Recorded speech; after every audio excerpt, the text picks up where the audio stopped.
Friends, welcome back to the Bible for Dummies here at Chapel by the Sea on Fort Myers Beach, Florida. I'm Dr. Jim Berger, the interim pastor. It's my pleasure to have you watching us online and my vast audience here in the room. It's a cold day in Florida. You can tell I've got an undershirt on. So this is Exodus. We're talking about Exodus, the conquest, and the judges today. And this is a crazy, wild period in Israel's history. And we've followed the Hebrew people all the way down into Egypt, where they've been enslaved. And now, after 300 years, they're crying out to God because the situation has changed dramatically. And we learned that Exodus is the key to Israelites' history and its religion. And in less than a lifetime, sorry about that, forgot to mute the phone. In less than a lifetime, they are miraculously delivered from the most powerful emperor of the day. The people receive a divine revelation. They become aware of that they are God's covenant people. They have forgotten this, living as first in Egypt and then as residents, then as slaves. But they receive a code of laws. So 4/5 of the Pentateuch and 1/6 of the entire Old Testament is devoted to this short period of Israel's history. So it's going to take up most of Exodus, Leviticus, Numbers, Deuteronomy, and it's going to cover less than 50 years. This is just the Exodus part. Okay, we haven't gotten to the conquest of the judges. So here's what's happened. About 1700 BC, the sea people, known as the Hyksos, probably from up here in the Hittite Empire, came by land and by sea and invaded Egypt. And they conquered it. They were powerful Semitic invaders, and they had the advantage of technology. They had horses and chariots. The Egyptians did not. So they were able to dominate them and drive them out. And so the Hyksos ruled Egypt for 150 years until let's go back to our map again. This is Lower Egypt. They had Lower and Middle Egypt, and the Egyptians retreated to Upper Egypt, which was the area of Thebes. And so the Hyksos dominate the area for 150 years. And about 1550 BC, the Egyptians figure out how to make and use chariots and come back with a bigger army and drive out the Hyksos. So this is where we get the story that Israel probably arrived during the period of the Hyksos. And the Exodus we're going to see is about 1280 BC, as close as we can ballpark it. It's not precise. But the key verse is, now a new king arose in Egypt who did not know Joseph. That's the key, that the Hyksos have been driven out and the old Egyptian empire is back. So the story is about how Israel is freed from slavery. First, we're told about it's the first part of the story. We begin with the conditions in Egypt, what they were living with. Then we hear about the birth of Moses, his education and his call. Then there's the contest between Moses and Pharaoh. Let my people go. Who is this God that I should listen to him? And finally, it culminates with the Passover. That's part one. Then part two is the journey. They go from Egypt to Sinai. They're divinely delivered, and they all about the travel to Sinai and the encampment. So we begin with Moses, and who goes from bulrushes to royalty. We remember the story that the Israelites were getting too populous, so the Pharaoh decreed that the midwives should kill all male children at birth, and they wouldn't do it. And they said, why not? He said, well, these Israelite women are too strong. They pop the babies out so fast we don't have a chance to kill them. So the order remains, and Moses' mother, when she gives birth, hides the child for as long as she can. And then she finally, instead of killing him, makes a basket of bulrushes, puts him in it, and floats him down the Nile. And he floats right past Pharaoh's daughter, who's down there to bathe with her servants. And so she sends her lady servant over and retrieves it and said, this is a Hebrew child. And she says, I'll raise him. Well, his mother has sent his sister to follow the basket down the river. So she's on the bank. So she runs up and says, oh, Your Majesty, would you like a wet nurse? Oh, yes, that'd be very, very helpful. Find me one. So she goes back to her mother and says, okay, you're going to raise your son. And so she raises Moses until he's weaned. And then he goes into the palace and he's raised to be an Egyptian lord. So he is in the house of Pharaoh. So who do you think he's playing with? The princes of Egypt. And who's going to succeed the Pharaoh? The princes of Egypt. And who is Moses going to have the feud with? Probably the guy he grew up with in the house of Pharaoh. There's all kinds of circular stuff in this story. So eventually Moses discovers his Hebrew identity. And then one day he sees an Egyptian beating an Israelite. And so he intervenes, kills the guy, and then buries the body in the sand. And the next day he sees two Israelites fighting and he tries to break them up. And they say, what are you going to do? Kill us like you did the Egyptian? And he goes, oh dear. Words out. So he flees the country and he goes to Midian. While he's there, some women bring their sheep down to the well to water them, and some thugs try to steal the sheep, and he intervenes, rescues them. They take him back to their father. He falls in love with Zipporah and marries her. So he's a shepherd working the wilds of Midian. And one day he sees a phenomenon that he's never seen before, this bush that appears to be on fire, yet it's not consumed. It's burning but not consumed. And so he goes over to see what's going on. And as he approaches, a voice comes from the burning bush saying, you are on holy ground, remove your shoes. Who are you, Lord? I am Yahweh. And that's the first time we find out we are given the name of the Lord. And in your Bibles, if you look, when that name is used in the Hebrew text, Lord is written in all capital letters. When they're just talking about somebody who's over you, a Lord, it's capital and lowercase letters. But when they're talking about the word for name for God, it's always L-O-R-D, all caps. So he's told by God that you are going to go back to Egypt and lead my people out. You're going to be the deliverer. And he has all these excuses why he can't do it. God defers them all, deflects them all, and says, gives him signs. He puts his hand in his shirt and pulls it out. And it's leprous, covered in leprosy, white. He puts it back into his shirt and pulls it out again, and it's clean. He says, take your staff and throw it on the ground. He throws it down, it becomes a snake. Pick it up. Don't ask me to do that. Me and snakes keep our distance. We respect each other. But so he reaches down, picks it up, and turns it into a staff again. And these become essential in the story. So God overcomes all of his objections. He accepts the role and goes back to Egypt. And he finds his brother Aaron, who accompanies him. And he goes into Pharaoh and tells him to let my people go. And there's this back and forth. It goes on for several chapters.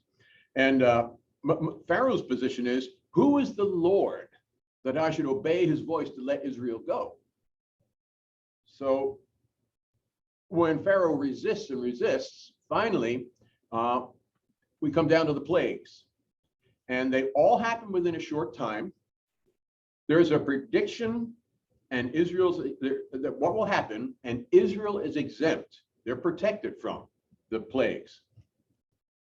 The plagues show Pharaoh that Yahweh is the Lord. And it shows Israel that God really exists. They have forgotten about who this Lord is that they supposedly serve. They've completely forgotten about him. And so there's a pattern to the plagues. First, Pharaoh's heart is hardened. Second, Moses prophesies a plague. Third, it happens as predicted. Fourth, the Israelites are protected, the Egyptians suffer. Fifth, Pharaoh begs Moses to intervene, deliver them. Moses prays to God, and the plague is lifted. Then Pharaoh reneges on his promise, and the cycle begins all over again. And these are nasty plagues, I tell you. And each one of them is an attack on one of the gods of Egypt in some way. Most directly at the beginning, the Nile. The Nile is turned to blood. And the Nile is the mother of all life in Egypt. And here it is, they can't drink from it. Everything dies in the river. Moses cleans it up for them. Next come a plague of frogs. The country is overrun with frogs. And the frogs die, and along come gnats. And the gnats are swarming, choking people. And next come flies, so thick that they can't see. In the book, A Land Remembered, who wrote John? I forget the guy's name, which is about a family in Florida. There's one scene that's vivid in my mind. They're cattle herders, and they're driving a herd across Florida down to Punta Rasa, right out here by Sanibel, and to be shipped to Cuba for meat. And they go through this one low spot, and the mosquitoes are so thick that the cattle are choking, and the people are choking, and have to scramble on their horses to get out and push as many cows out as they can, because the bugs are so thick they can't breathe. And that's what we're talking about with the gnats and the flies. That's followed by the death of all farm animals in the country. So you not only do you not have livestock, you can't raise anything. All your draft animals die. So you have nothing to pull your wagons or your plow. Next come a plague of boils on everybody, painful. And Moses prays to God, and they are healed. Pharaoh reneges, and along comes a massive hailstorm that destroys whatever's left of the agriculture. Whatever's left after that is consumed by a vast horde of locusts.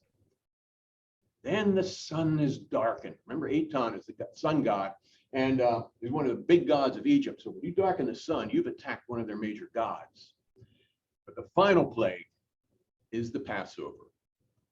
And in this one, this is the most important moment in Israelite history. They are told to take an unblemished lamb, slay it, and put the blood on the doorpost and the lintel of the house. That way, when the angel of God comes through, he will see the blood on the door and pass over your house. And all the firstborn of the Egyptians die. Firstborn males die, including Pharaoh's son. And after this, Pharaoh's had it, finally. He says, rise up and go away from my people, both you and the Israelites. So we're told that as the Israelites depart, the Egyptians throw wealth at them just to buy them off and get them out. So they go out rich. And they go forth to find this new land. So when they leave Egypt, they cross probably not the Red Sea, but the Reed Sea up here. And they're going to travel down. Oh, here we're coming from Goshen, the red line. We're coming down to Sinai, Mount Horeb, and then they'll eventually wander and move around. But this is the area where the Exodus will take place for 40 years. Your destination is up here.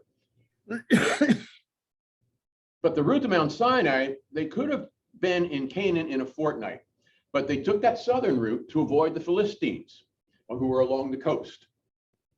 And that provides an opportunity to transform this ragtag bag of slaves into a nation, a people, organized, trained with guidelines for how to live and how to worship, how to live, and how to defend themselves. So doubled the slides. Sorry. So they get to the Reed Sea, and once they cross it, there'll be no going back. But how are they going to cross it? Well, we're told a strong east wind came up and blew the waters back. And in fact, at this place, it has been witnessed twice since then, where a strong wind actually pushes the waters back. It's not super deep, not like the Red Sea. It's a shallow marsh area. And Pharaoh's chariots have pursued them.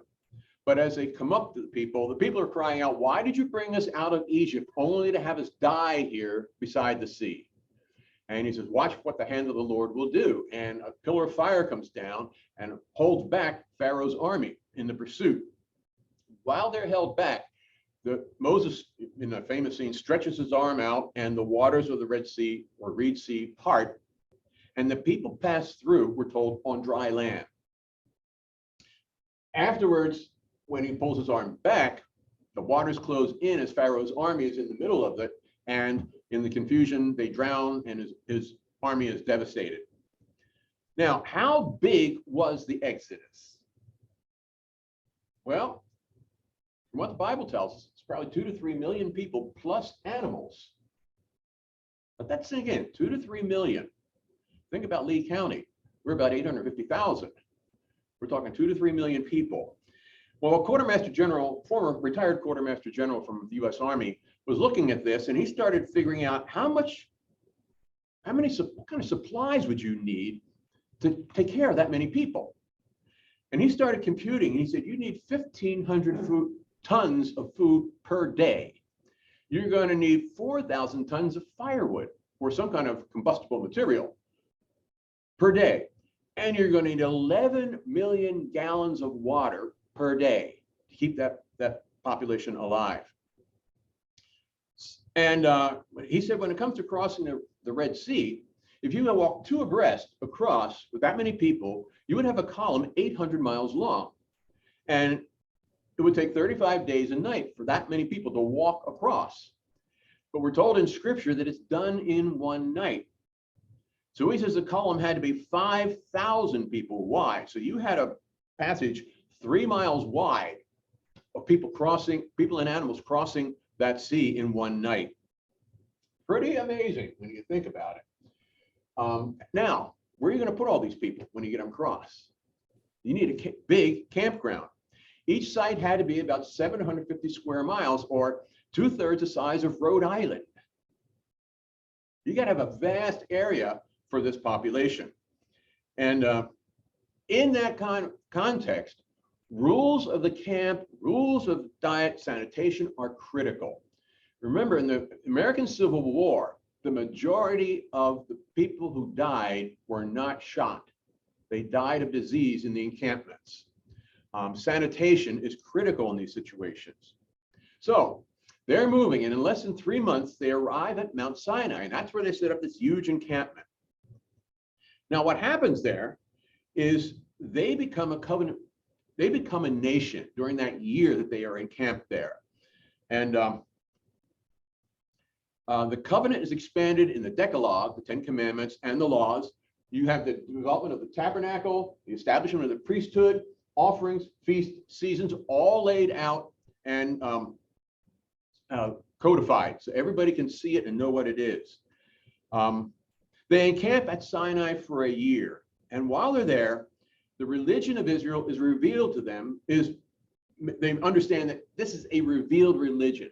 It's not something you make up. God has revealed this to you, and God is very much at work in what's going on. The people knew that God had made a covenant with Abraham, Isaac, and Jacob, but they didn't know God's power.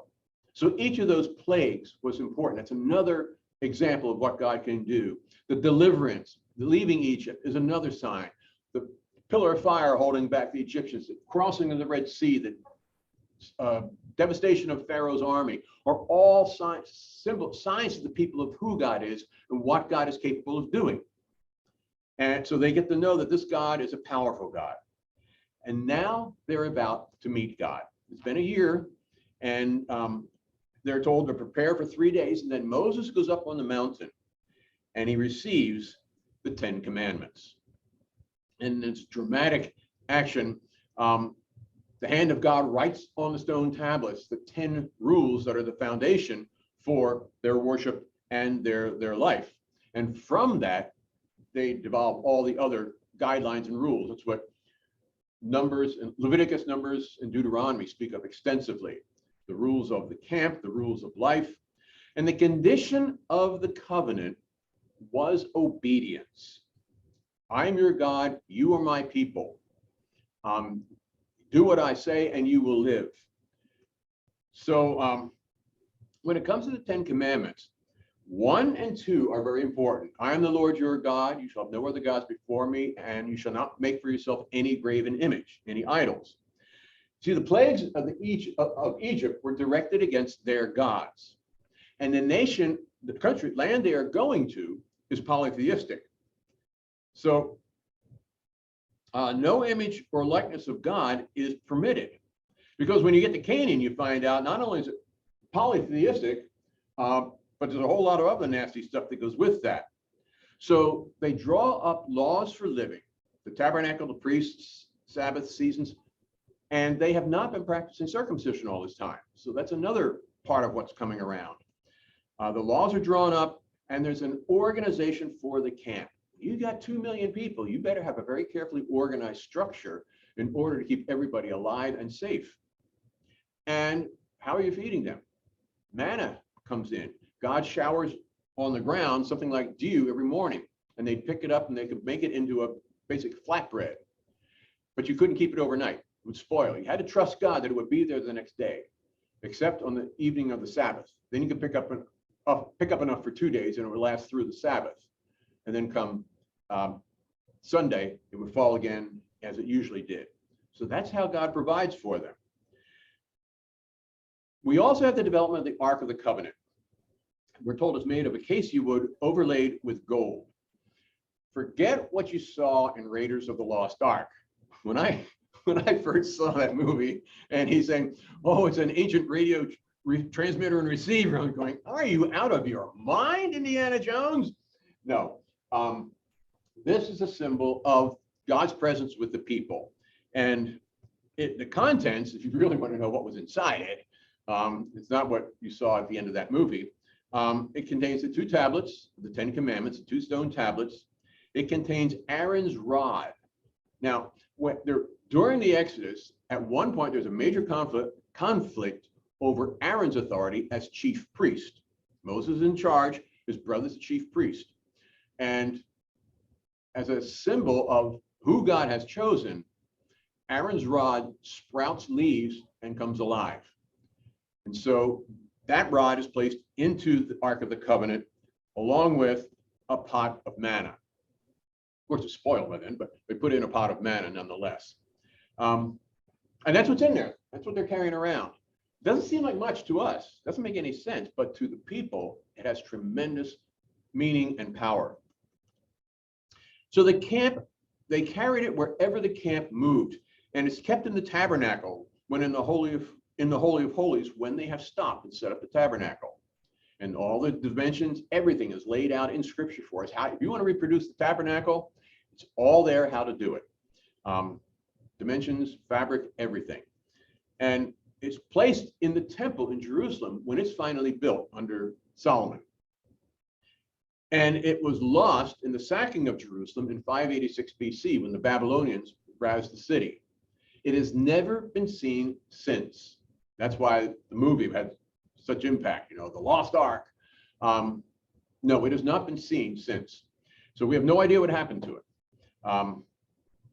But as they approach Canaan, they send 12 spies in to reconnoiter the land. And they come back and report, oh, this is a rich land flowing with milk and honey, but it's populated by powerful people. They were like giants to us. And so 10 of the spies say, we can't do this. Let's go back to Egypt. Moses deals with this throughout his entire career.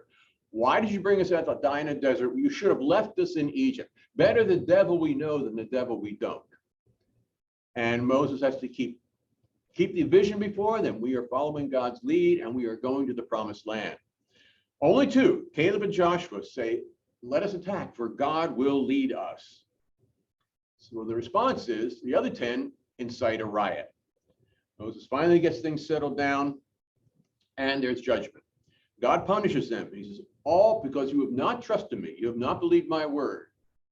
All people over 20 will die in the desert. You will wander until all of that generation has died.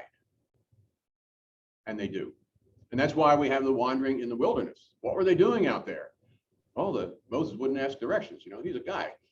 No, it was because the lack of faith on the part of the people and trust in God brought judgment upon them. And so they wander. They wander for a long time. And Moses leads them through those 40 years all the way up to the edge of Canaan. And at the edge of Canaan, he anoints Joshua to succeed him. And the teaching ministry passes from Aaron to the priests. So that means they're both on their last legs, Aaron and Moses. And then Moses goes up on Mount Nebo, looking down on the promised land, and there he dies. He never crosses over. Joshua takes over, and now we have the next phase of the story, which is conquest. They're looking across at this rich land. They're on the other east side of the Jordan, looking over. And Canaan is a collection of small city-states. And they're over here, and they're going to cross in. And what they'll do is take the little city-states individually and break them down, divide and conquer is the approach. The Canaanite gods have no moral character. The society was brutal and immoral, far more than anything else in the Middle East. Child sacrifice, prostitution, religious orgies were the nature of the worship. So when they go in, they also discover there's massive amounts of sexually transmitted diseases among the people and the animals. So God tells them, slay them all. So they begin by crossing the Jordan, and as they walk down to as the priests as the Levites carrying the Ark of the Covenant set foot in the river, the Jordan stops, and they cross over on dry land. They set up a memorial in the middle of the riverbed. Sounds amazing, but actually, there's limestone cliffs 15 miles upstream from where this took place. And in 1927, it was observed that those cliffs from the erosion collapsed and actually stopped the river, in that case, for 21 and a half hours. And that is most likely what happened when they entered the river. Those limestone cliffs collapsed, the river stopped flowing, they crossed, the river broke through and started flowing again behind them. Once they cross over, they renew the rite of circumcision. And so they wait 2 weeks for everybody to heal, and then they begin the conquest. Also, when they cross the river, the manna stops. From now on, they're eating off the land flowing with milk and honey. He's getting the people's confidence up for this invasion. And they start with Jericho. And it's an example of, for the Israelites, of victory at the Lord's hand by God's wisdom, not by regular military wisdom. Remember the story? They walked 7 times. They walked around the city once a day for 7 days, blowing their trumpets. And on the last day, they walked around 7 times. Then they blew the trumpets and raised their hands and shouted, and the walls collapsed. And they went in and captured the city. So what happens is, one by one, they're cutting off these cities and taking them. So southern Canaan is subdued. Northern section, there's just one major battle at Hazor. And after that, each tribe is left to finish it off on their own when the land is divided. It takes about 7 years before they finally settle down. Then each tribe is given a part of the land, and they go to their territory. They have to then finish the job, complete the conquest. And the land's divided among the tribes, and each is assigned a territory. And they don't have a king. It's not a united kingdom. They form what's known as an amphictyony, a loose confederation. So it's a pact of mutual support. So if you get invaded, call on us and we'll come to your aid.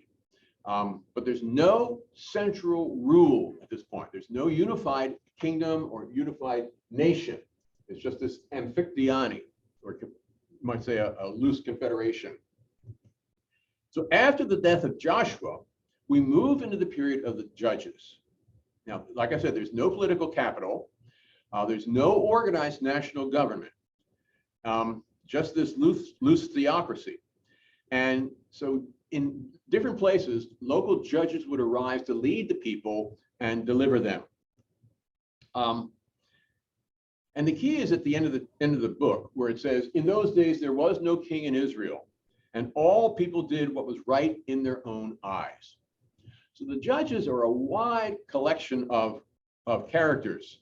And there's also always a pattern. People neglect God, and it goes in a cycle. First of all, the people sin, and God sees it and judges them and brings down an invader upon them. People are sorry. They cry out to God, asking for forgiveness. God hears them and raises up a leader to bring them salvation. They are delivered, and they start back with the sin cycle all over again. And it just keeps going round and round and round. And Let's look at some of the judges. Othniel was the first one we meet. He conquers an enemy, the Mesopotamians, and there's 40 years of peace. Ehud fights the Moabites, and he was known for being left-handed. He killed a Moabite king, and there's 60 years of peace. Shamgar battled the Philistines.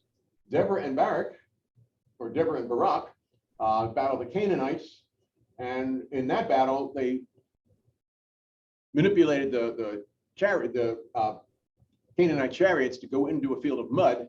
When they were caught in the mud, Israel was able to slay them and win the battle. There's 40 years of peace. Gideon is one of the ones we know. He fights the Midianites, who are Bedouin raiders, and he uses 100 men to defeat a vast army. Actually, he uses 100 men to win the first battle. And when the rest of the tribes hear that he's done this, they come to his aid, and then they have a big army to go after them. After him comes 40 years of peace. His son Abimelech is really nasty. He's evil, kills the other 70 sons, and when he's at Shechem, battling the king there, and a woman, he goes up to the wall. Stupid. The leader doesn't go up to the wall. The soldiers go up to the wall. But when he's up to the wall, a woman takes a millstone, drops it down on his head, and kills him. Tola and Jane, there's little known about them. Jephthah is a bastard child who fights the Ammonites and wins, but he told God he would offer as a sacrifice the first thing he saw when he returned home. And unfortunately, his daughter ran out to meet him. It's the only case of child sacrifice we find in the Bible, and it's questionable. Ibzan, these are all just until we get to Samson. There's 20 years to his leadership, and he is a complex character. He's a Nazirite. That means when he's been dedicated as a child, he will not drink wine, he will let his hair grow, and he will be dedicated to God. His career is spotty at best. He's known for his strength and his power. He does nasty things to the Philistines. At one point, he's down there to see his girlfriend. He's a Jew, but he's going down to the Philistines to find his girlfriend. But there was some conflict with her parents and him. So he takes foxes and ties burning torches to their tails and turns them loose in the Philistine grain fields and burns up all the Philistines' food in retaliation. It said that he slew a lion with his bare hands. At one point, he was confronted by a horde of Philistines, and all he could find to fight with was the jawbone of a dead ox, jawbone of a dead ass. And so with the jawbone of an ass, he slew like 1,000 Philistines in battle. All right, but he has a weakness for women. He doesn't drink, but he's got a terrible weakness for women. And he falls in love with Delilah, and she keeps trying to figure out, she's Philistine, and she's trying to figure out how to get rid of this guy, because he is the big power that's stopping the Philistines from ruling the Israelites. And so she tries all different things, and he always tricks her and doesn't do it, tells her the wrong stuff, tells her lies. And finally he says, well, if you cut off my hair, I'll lose all my strength. So he goes to sleep in her arms. She pulls out the scissors, cuts off the hair, and calls in the Philistines. And she says, rise up, Samson, the Philistines are here. And he jumps up, and he has no strength. They capture him, they blind him, and they chain him up to a mill and use him as a draft animal, grinding out grain.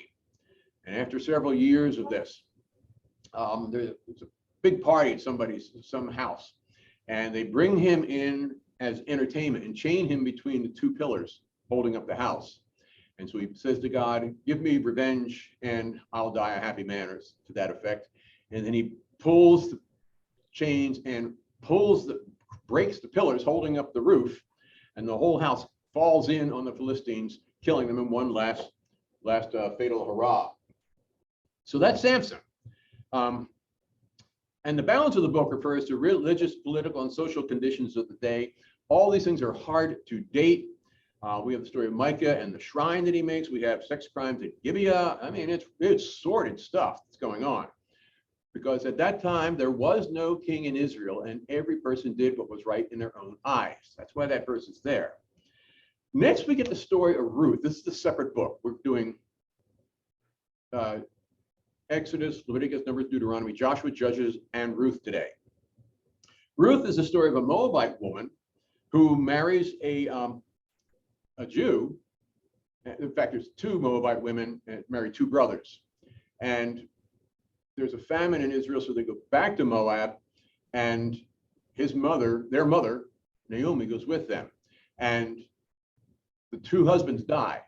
And so Naomi's going back to Israel, and she says to her daughters-in-law, go back to your people. You'll be better off there. So one daughter goes, the daughter-in-law leaves, but Ruth says, no, don't ask me to leave you. Where you go, I will go. Your people will be my people. Your God will be my God. So she goes back to Israel with Naomi, and ends up marrying an Israelite man from Naomi's family, and she becomes a matriarch in the Davidic line. She is David's grandmother, and so what we find out is King David is not a pure-blooded Jew. I mean, he's got Moabite ancestors as well. Okay, so as we finish the story of Ruth, we move into the story of Eli and Samuel. Now we're into the book of 1 Samuel. And Eli was the priest at Shiloh. So this was the one kind of central hub for religious life in Israel, but it's not hard and fast. But he's the priest there, and he's in charge of worship and sacrifice at the tabernacle. But he is lax in his duty, and he has two really evil sons, Hophni and Phinehas. And they have been stealing from the tabernacle, desecrating it, fornicating with the women coming in. And judgment is pronounced against Eli and his sons. We'll get to that in just a minute. Meantime, a woman named Hannah is childless, comes to the tabernacle and prays and says to God, if you will give me a son, I will dedicate him to your service. Samuel was born, and when he's 7 years old, his mother brings him to the temple, and he's raised in the temple by Eli to be a priest, prophet, and judge. And in the night, God's word comes to Samuel. He's sleeping, and he hears a voice calling, Samuel, Samuel. And he thinks it's Eli, and he runs in, and Eli says, no, I didn't call you. Go back to bed. Happens 3 times. But after the second time, Eli realizes it's God speaking to him. So he says, if you hear the voice again, say, here I am, Lord. Your servant's listening. Your servant listens. Speak. And the voice comes a 3rd time and tells Samuel that he will be the new leader of Israel. He's just a young guy at this point. But as the story unfolds, judgment comes quickly. The Philistines attack. The Israelites are defeated. So they say, well, let's take the Ark of the Covenant down there. Surely God will go with us. So they take the Ark of the Covenant down to the battle. The Philistines capture the Ark, kill Hophni and Phinehas, and take the Ark back to their temple, to Dagon, their god. And when Eli is told the news, he's sitting on a chair. He's very overweight, and he falls backward off the chair and breaks his neck. He's 98 years old and has led people for 40 years. So the story continues. They take this Ark of the Covenant and place it in the temple of Dagon, their god. And the next morning they come back, and their idol to Dagon is laying on its face. Stand it back up. The next morning they come in, and it's laying on its face again. They stand it up again, and this keeps going on. Meanwhile, all the people come down with hemorrhoids. Painful hemorrhoids. And they say, this has got to be judgment from those people's God. So the soothsayers say their sooth and say, all right, tell you what, put that ark on a cart with 2 oxen and just let them go. And if they go back to their land, fine, but get it out of here. So they do that. The ox are led by God back to the Israelites. And it is put back in the tabernacle where it stays until the temple is built in, let's see, David's 1000 BC. Temple's built about 950 BC. Okay, so Eli has been the leader. Now Samuel becomes the prophet, priest, and judge. He is the new leader, and he makes regular rounds to the people. He's in charge of civil jurisdiction, the religious life, and becomes the greatest prophet since Mosaic times. Most of all, he convinces the people to abandon Canaanite worship. Despite all this that they have seen in the Exodus and the conquest, in the intervening years, the people are going back to worshiping the Canaanite gods. The Asherah, or the hill gods on the top of the hills, The terebinths, the oaks at the top of the hill, were places where it was believed there was, fairies dancing or something. But it was basically a nature religion. He convinces them to abandon that and dedicate themselves to the Lord. Well, the story unfolds, and eventually the people start clamoring for a king. And we need a king to lead us. He says, if you ask for a king, he's going to take your money for taxes. He's going to take your sons in with his army, and they'll die. And you will be basically vassals to this king. We don't care. Give us a king. So that leads us up to the next chapter in the story. The stories of Saul and David and Solomon, and as I call it, kings and kingdoms. So 1 Samuel is going to deal with Samuel, Saul, and David. 2 Samuel will be all about the David stories. 1 Kings, Solomon. We'll find out how the kingdom gets divided. It goes down to about 840 BC, and 2 Kings tells the story of Jerusalem all the way down to its fall in about 586 BC. And if you're reading the Bible for Dummies, you're going to read chapters 9 and 10. That's where we're going to get this story. So for next week, we're going to look at kings, kingdom, and kingdoms. See how the story continues. As we look at the Bible for Dummies, the history of the Bible, and the ongoing story of our family of faith, and how we are part of this. This is part of our spiritual DNA, and how our faith has come down to us through the eons. Questions, comments? Did Moses have a speech problem? Did Moses have a speech problem? He says yes. He tells God at the burning bush, look, I can't talk well. I think he says I stutter. And he says, well, then I'll send Aaron with you. He can do your talking for you. Moses doesn't seem to have any problem talking once he gets started. Everybody was impressed with Moses.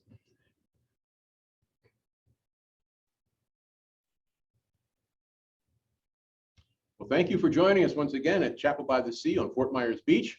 I'm Dr. Jim Berger, and it's been a pleasure to host you and you. So please join us again next time for part 4 of the Bible for Dummies, Kings, Kingdom, and Kingdoms. God bless you and have a wonderful day.